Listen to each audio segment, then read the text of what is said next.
They're off. All coming away to a good start.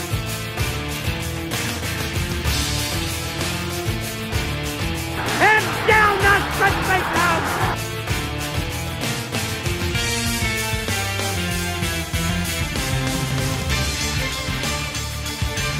Serpent Beaver, give away wins!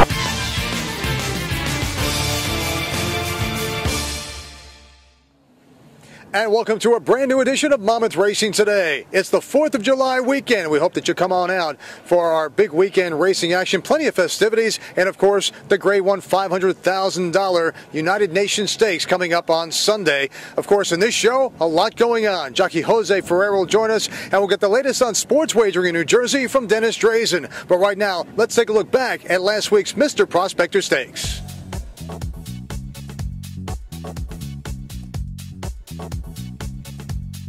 Head-to-head off the turn together. Down inside Evolution Rock. Rebo Bobo on the outside running in second. And Cherokee Artist switches outside third. Party Alling is fourth. Farther back, Candyman E trying to get going late. Down to the final 16th. Rebo Bobo's a leg-weary leader. Cherokee Artist surging late on the outside. Candyman E at the inside. Cherokee Artist surges to get the job done right on the wire. Alongside winning jockey Trevor McCarthy, and you beat a pretty good field today with Party All Night Long, Rebo Bobo, and here you come with Cherokee Artist. Tell me about the trip. You know, we got a really nice break, you know, right where we wanted to be. We wanted to be about 3-4 lengths off the front end. You know, we saved all the ground, and, you know, when it was go time, I got him in the clear, and he really took off, and he was just chasing Rebo Bobo the whole way around there, and he really got to him. Well, we have great racing action this weekend, the 4th of July weekend. Plenty of fireworks on the track with a field of 10 set for Sunday's $500,000 Grade 1 United Nations Stakes, Monmouth Park's signature event on turf. It's a Breeders' Cup win and you're in event, which will go as the finale on the 12-race program. Breaking from the rail is Todd Pletcher's Charming Kitten, who gets Joe Bravo in the irons. At the other end of the gate will be the globe-trotting Sideglance, who has drawn post 10. This race marks the 7th country and 5th continent that Sideglance has raced in. We'll also have the Salvatore Mile on the Sunday card, and Saturday, it's the Long Branch Stakes for 3-year-olds, a prep for the July 27th William Hill Haskell.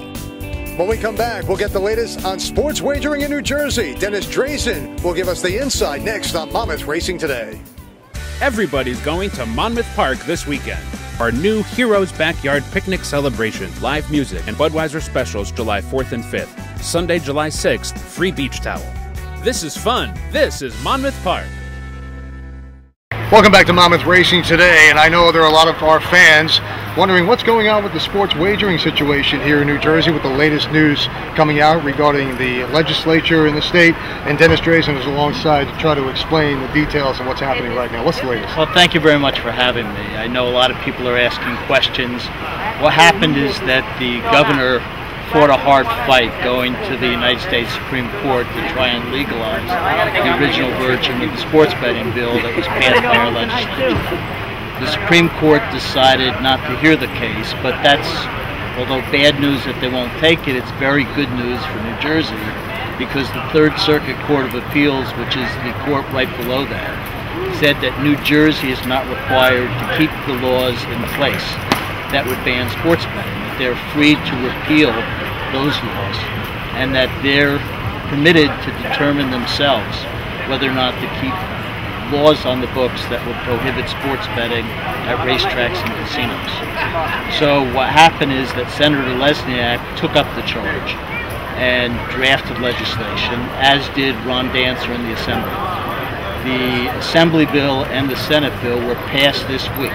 The Senate passed the bill 38-1. The Assembly passed the bill 63-6. Sent it onto the governor's desk. So what PASPA, which is the law against sports betting, provides is that what you can't do is spread state-sponsored sports betting beyond the 4 states that have it. 46 states are banned from having their state sponsored. But you can have private regulation, which doesn't involve the state sponsorship. So the Third Circuit has really laid out a plan for us to say that we're permitted to do this as long as we do it in a certain way. The legislature mimics exactly what the Third Circuit Court of Appeals said. Now, the interesting part is the Justice Department, through the U.S. Attorney's Office, came forward at every step, and they say New Jersey is not compelled to keep these prohibitions on their books. They can repeal them. They can decide to what extent they want these laws on their books. So we feel that we're on firm ground. Monmouth Park is ready to offer sports betting in September if the governor signs the bill. Now, the next question is, everybody asks, what do you think about the governor? The governor has put his heart and soul into this. He's been behind it from the beginning. He has spent $3 million of taxpayers' money, paying lawyers, going all the way to the Supreme Court. And what we had from that expenditure is we had clear language from the Third Circuit Court of Appeals saying that this is the methodology that we can do it. Can I speak for the governor? No. This is a decision that the governor has to make himself. But I question, why would the governor spend all this time, effort, and taxpayer money, then get an opportunity to do sports betting and say, I don't want it? So I can't predict exactly what they'll do, but I'm very hopeful that the governor will give us an opportunity. Casinos and racetracks are both hurting these days. We have 2 casinos that have gone under in the past week. The racetracks, could use the help in order to give us a competitive edge against other states who have casino gambling where we do not. So we're very hopeful that the governor will let us help ourselves and go forward with the sports betting. As far as being ready, the William Hill Racing Sports Bar is just about set to go. So if the okay comes down, you could be ready by September. Yeah, as a matter of fact, we met with representatives of William Hill yesterday. If the governor gives us the word soon enough, we believe we'll be ready for the first day of football season. And Senator Lesniak says it's going to be our first bet. He wants to bet the Giants taking the points against Detroit, and he'll be online, and we'll put him right up to the front. Well, it sounds good. We appreciate the update, and we'll keep everyone posted right here on Monmouth Racing Today. Dennis Drazen, thank you. Thank you so much for having me. More coming up. Monmouth Park's historic Portier luxury boxes offer the best seat in the house and are available to rent most race days. Each box seats 6 and includes waitress service and a la carte menu in addition to picturesque views of the track. Bring your friends or family and enjoy the first luxury boxes built at any sporting event in the country. For Portier rental information, log on to monmouthpark.com or contact the group sales office.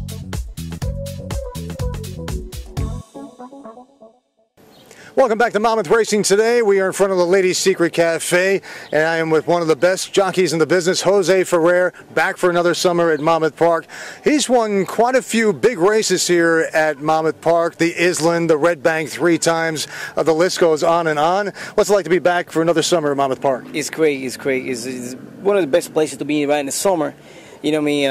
And this is just beautiful place. Jersey is unbelievable. Monmouth is great. We're close to the beach. The scenery and atmosphere is just great. It's one of my favorite places. Probably the most. This got to be the best place I've ever been in the summer.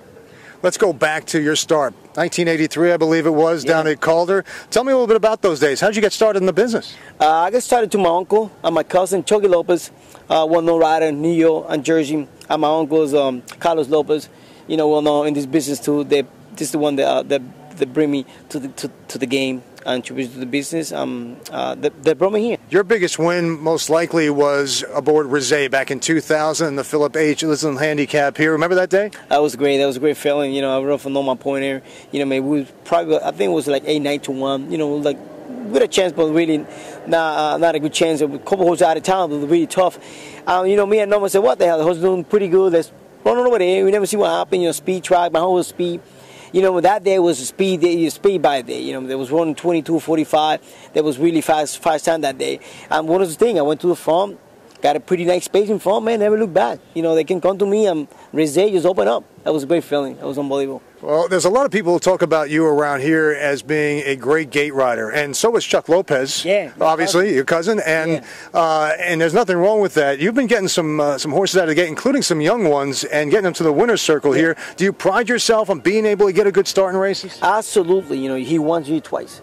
It's very important to come out the gate.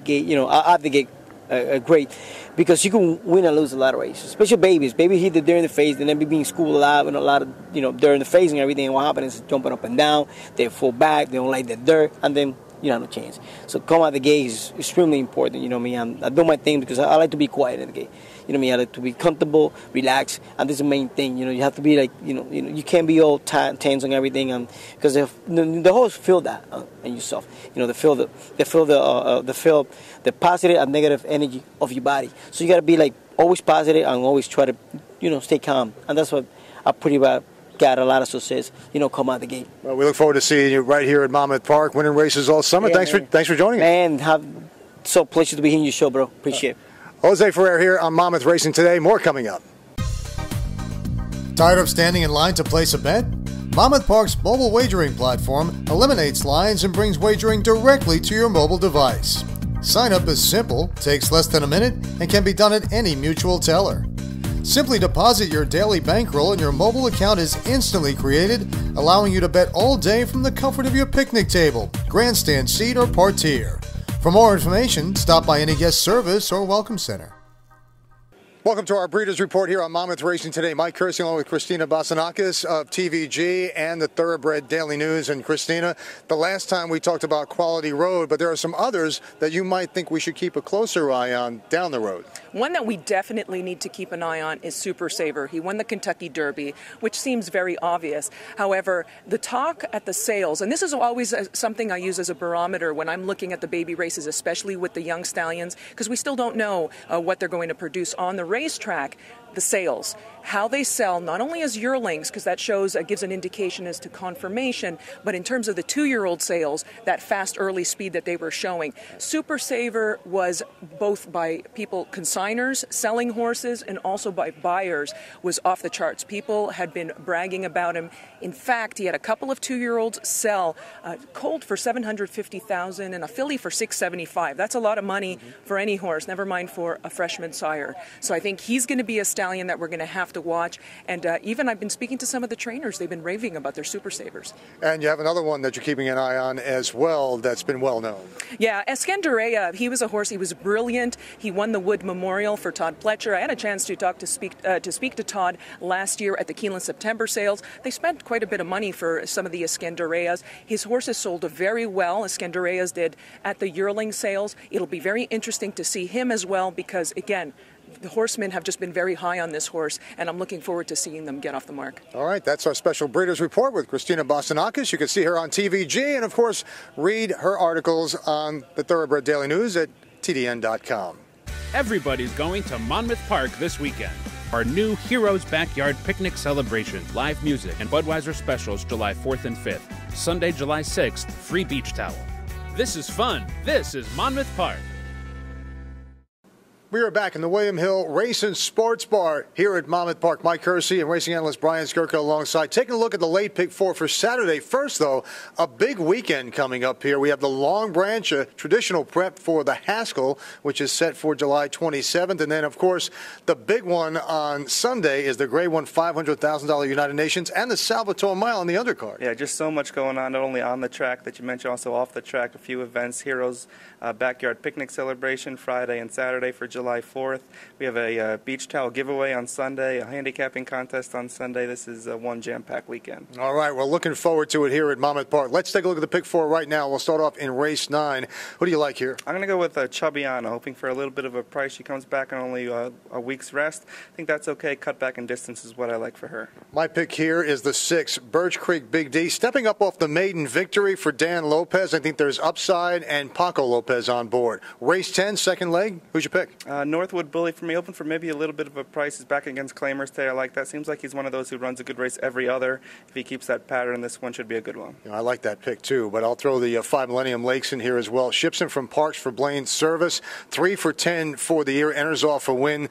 Loves the course and the distance. So a lot to like there from Millennium Lakes. Race 11, third leg. Who do you like? I think it's a very competitive race. I'm going to go with Misconnect for Rapoli and Todd Pletcher. Those connections won this race last year with the horse that, who is he? Micromanage. That was the horse who won the Long Branch last year. So same connections. Like this one, the buyers are going in the right direction. You get Bravo and Pletcher. All right, interesting. The Long Branch Stakes, of course, and we'll see if the winner moves on to the Haskell down the road. I like Encryption a little bit in there, but how about Just Call Kenny, a lightly raced, talented 3-year-old from the barn of Pat McBurney. I know he's had high hopes for this one along the way. Stretching out here, we'll see if Just Call Kenny can get the distance and maybe for bigger things down the road. Yeah, absolutely. He's a horse. I know the connections are very, very high on him. Maybe a tough spot going 2 turns for the first time off a long layoff, but if he's got the talent, we'll see. All right, we'll find out. Maybe get a price play there. Race 12, we'll wrap it up. Who do you like? Surprise Strike for me all the way on the outside. Should be a price as well. Paco Lopez on board for the first time off the claim for Patty Farrow. And I have the 4 Louisiana Kid here. It takes a big drop for leading trainer David Jacobson in this spot. 3 of his 4 wins have come at this particular distance. And that's a look at the late pick 4. Again, a big weekend. 4th of July, 5th and 6th, of course. Some big racing action, so make sure you come on out and join us here at beautiful Monmouth Park. Everybody's going to Monmouth Park this weekend. Our new Heroes Backyard Picnic Celebration, live music, and Budweiser specials July 4th and 5th. Sunday, July 6th, free beach towel. This is fun. This is Monmouth Park. And remember to join us for all the exciting festivities for the July 4th weekend and Sunday's Grade 1 $500,000 United Nations Stakes. For all of us, I'm Mike Curci. Thanks for watching, and we'll see you again next time on Monmouth Racing Today.